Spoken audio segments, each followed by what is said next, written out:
there, my name is Brad.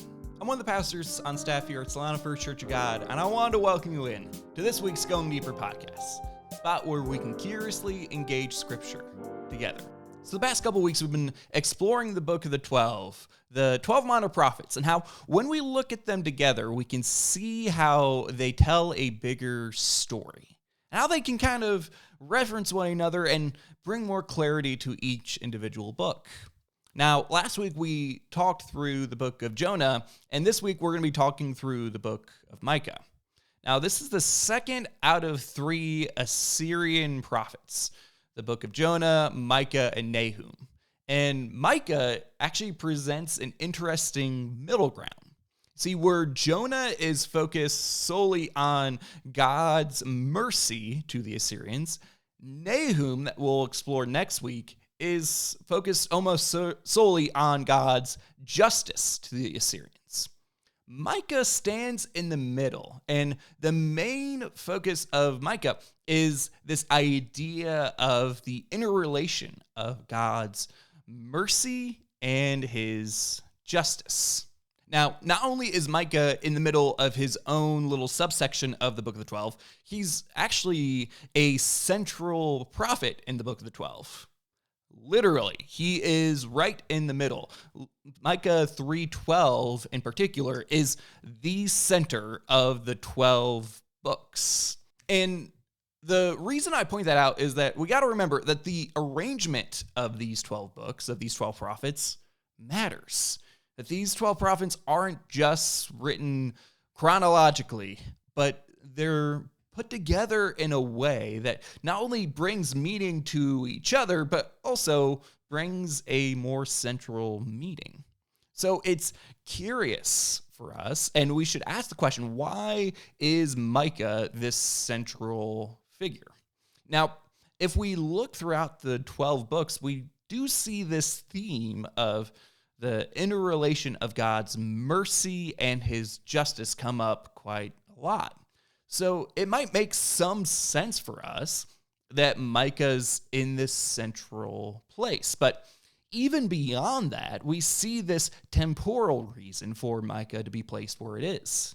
See, Micah directly references the Assyrian exile, which we've already covered, and we actually talk through the results of that. But he also references the Babylonian exile, which we look at our timeline is the next large event that's going to be coming up here. So within this central book, we not only see a major theme of the 12 prophets, but also we see a prophet that's referencing both of the big events that surrounds the 12 books, the Assyrian exile and the Babylonian exile. So if we look at all three books of the Assyrian prophets, we see Jonah provide this picture of mercy, and Nahum provide this picture of judgment to the Assyrians. And in Micah, we kind of see an explanation of why God's response changes so radically. See, if we read all three of these books right in order, we see a vision of the Assyrians performing one of the greatest atrocities against the people of God, God showing them radical mercy.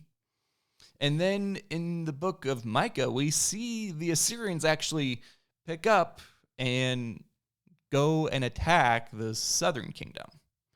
So they've just received this radical mercy from God for the sacking of the northern kingdom.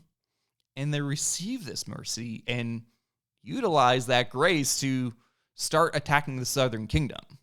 And so we see this movement towards judgment in Nahum. And it gives us this kind of object lesson of the goal of mercy, of grace, isn't for us to say, phew, we really got away scot-free that time, and to continue doing what caused us to seek mercy and grace in the first place. No, the goal of mercy and grace is for us to change, for us to go from what is sinful and destructive towards righteous living, that we were designed to do.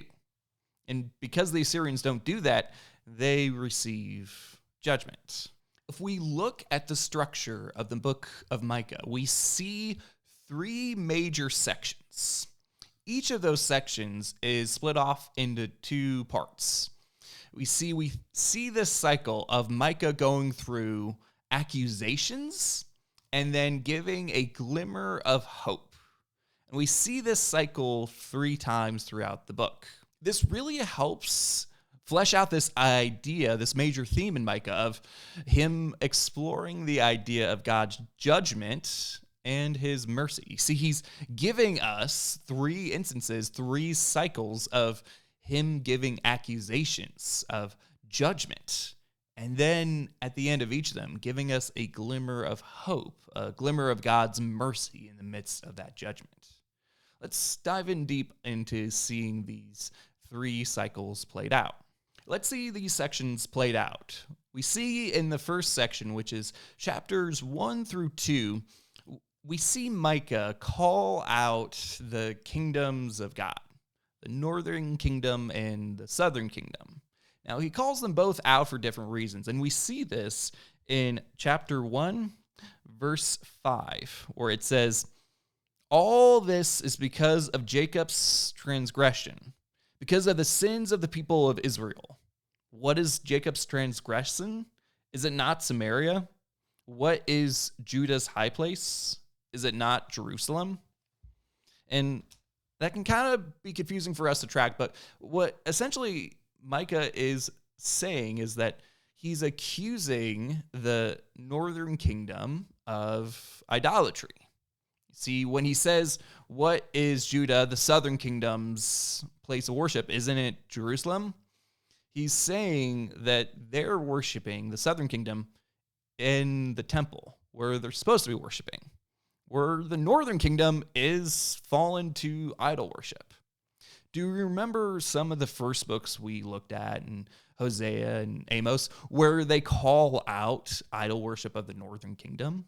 This is something that helps us give clarity to these kinds of verses. Now, what's interesting is that he's not just calling out the northern kingdom for idol worship, he's also calling out the southern kingdom. He's saying to Jacob, he's saying to Judah, he's calling the southern kingdom out because they allowed their brother kingdom, they allowed the northern kingdom to fall to idolatry. You see, there's this interesting thing that Micah is calling out the people of God of, it's not really enough to just kind of be good people and let other people fall to whatever they're going to fall to. See, he's calling them out because they've let their brothers fall to such great sin. And it was kind of on them to make sure that they don't. You see, the goal of the Christian, or in this case, the Jewish experience, is never to have an individual salvation alone, but to always build up a community, to make sure to look out for one another. See, we are responsible for each other and to build a community of God. Now, Micah levels his main accusation to one group of people, and it is the leaders of the kingdom of God. It's those that have the most power and influence in the land. He levels this main accusation mostly because they have the most power and influence. And those that have the most power and influence should be held to the highest standard. Check it out what Micah says here in chapter 2, verse 1 through 2. It says, "Woe to those who plan iniquity, to those who plot evil on their beds. At morning's light they carry it out because it is in their power to do it. They covet fields and seize them, and houses and take them. They defraud people of their homes. They rob them of their inheritance." Micah is saying that those that have power and influence are exploiting that, and exploiting the people around them, exploiting the poor and the marginalized. And he's saying that if you have influence, if you have power, it is your responsibility to use it well, and to care for the least of these. But we're seeing in Micah, and if we're honest, we see this so often in our day and age, that those with the most power don't use it for the benefit of those without, but instead to exploit the poor and the marginalized so that they can gain even more power for themselves. Man, what an encouraging thing that this is directly counter to the people of God. This is directly counter to biblical leadership. Now, each section of accusations that Micah levels is ended with a vision of hope. And this first vision of hope we see here in chapter 2, verse 12 through 13, really points us to a king and Messiah. Check out what it says. It says, "I will surely gather all of you, Jacob. I will surely bring together the remnant of Israel. I will bring them together like sheep in a pen, like a flock in its pasture. The place will throng with people. The one who breaks open the way will go up before them. They will break through the gate and go out. Their king will pass through before them, the Lord at their head." Now, automatically in the Christian mindset, when we hear shepherds, we almost always put our eyes towards the good shepherd, and rightfully so. I do believe that this is pointing toward a messianic hope, but what I love about this picture is that there's this picture of a shepherd that not only protects us and he gives us the way to go, but he leads us. That we are called to follow the good shepherd. What I love about this is it gives this picture of discipleship. Christianity is never about simply seeing the goodness of God, seeing what Jesus did and being like, man, am I lucky. Boy, that's great that Jesus did that for me. No, the goal of Christianity is always discipleship, is always becoming a little more like the shepherd that saved us. Well, Micah continues here in the next section, again, accusing the people of Israel. And really, chapters 3 through 4 focus on the accusation of how the people of God are being exploited. He focuses on the effect of Israel's injustice, the effect of the leaders not living up to their call, and how it affects the poor and the marginalized. Check out what it says here in chapter 3, verse 1 through 4. It says, "Then I said, listen, you leaders of Jacob, you rulers of Israel, should you not embrace justice? You who hate good and love evil, who tear the skin from my people and the flesh from their bones, who eat my people's flesh, strip off their skin, and break their bones in pieces, who chop them up like meat for the pan, like flesh for the pot. Then they will cry out to the Lord, but he will not answer them. At that time, he will hide his face from them because of the evil they have done." You see, Micah is calling the leaders out, saying, you are exploiting your people. Those with no power, those that are marginalized, you are tearing them apart. He gives this visceral language of them literally ripping the skin and muscles off the bone. And what he's saying is that you're picking these poor folks apart. You're taking all of their money, all of their crops. You're taking everything from them. So when injustice comes against you, should the Lord not bring justice against you? Like when you cry out, when things go awry, don't you kind of deserve it? He's leveling this question against the leaders of Israel who are acting unjustly. It's this provocative idea that all people are going to receive justice. It doesn't matter if you are a certain class of people or if you're in a certain religion or if you are a really influential person. In fact, the more influence you have, the more responsibility is leveled against you. And we see the ultimate end to this. We see the ultimate end of this being the Babylonian exile.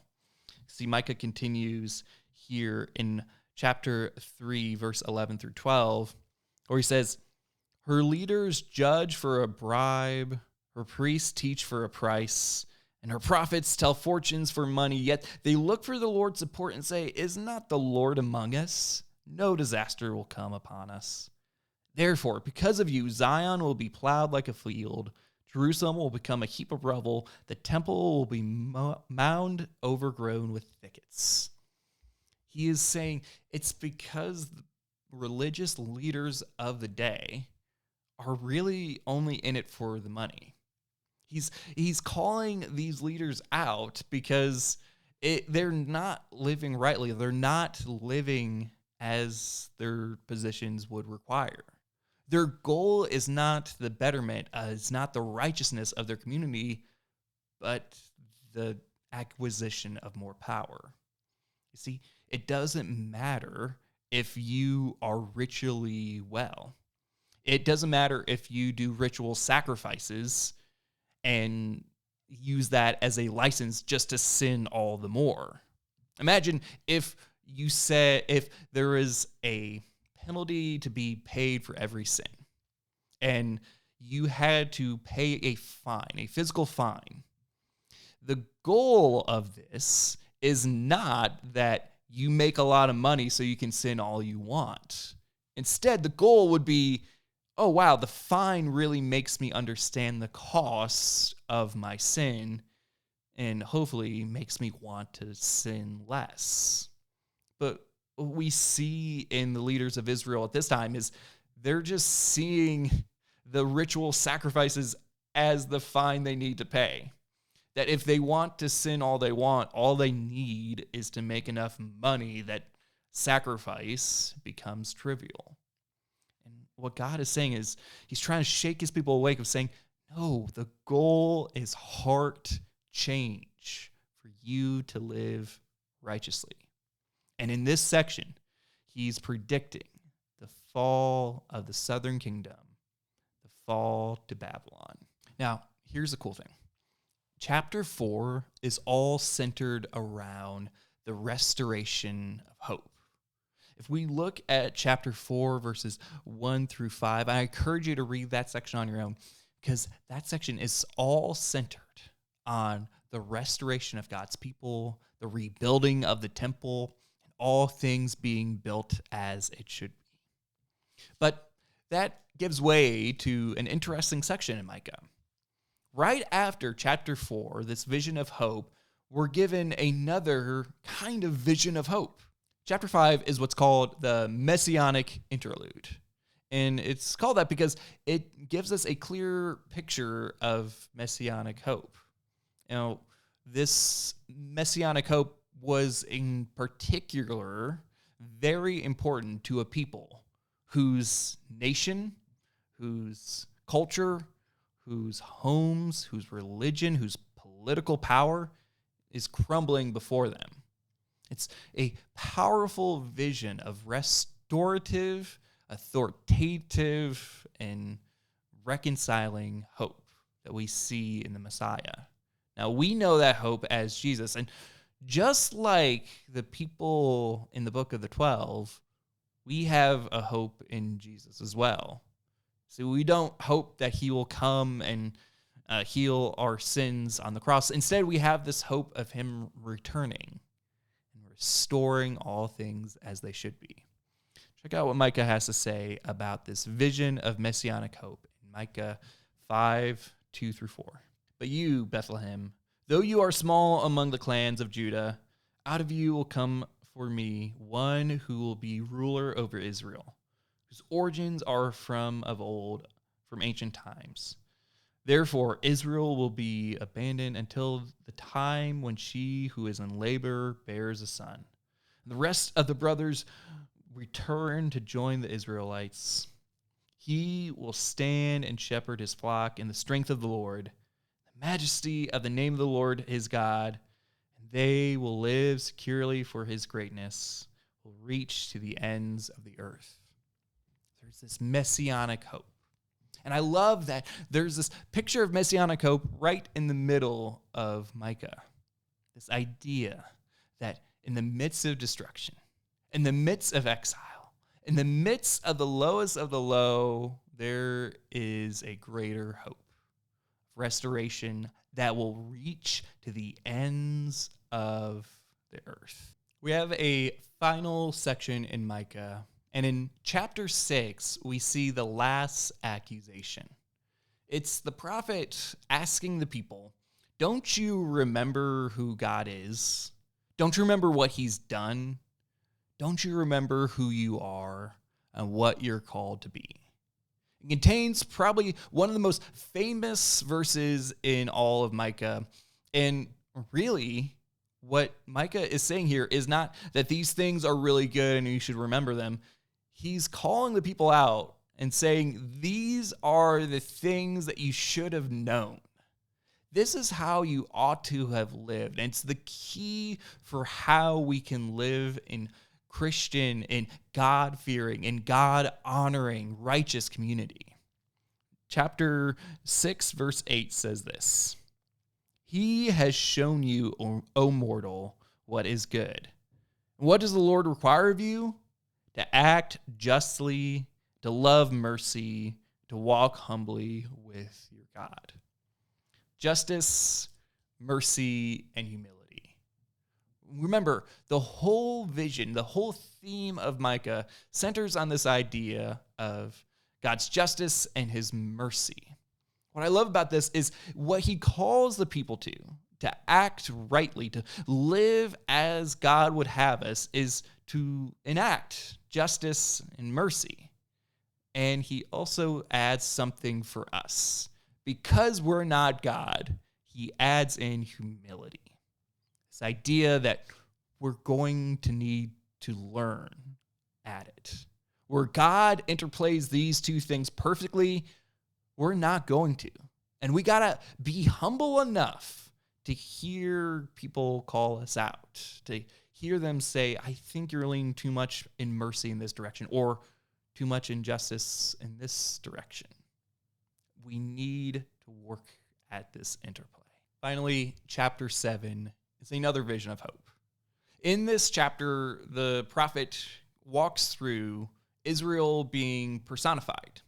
He walks through the people of Israel being acted out as if they were a person who has acted unrightly before God.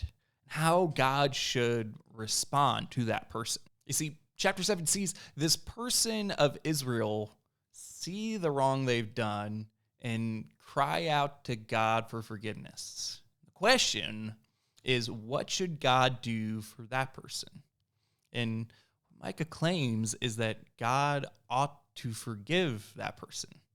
He ought to give that person mercy.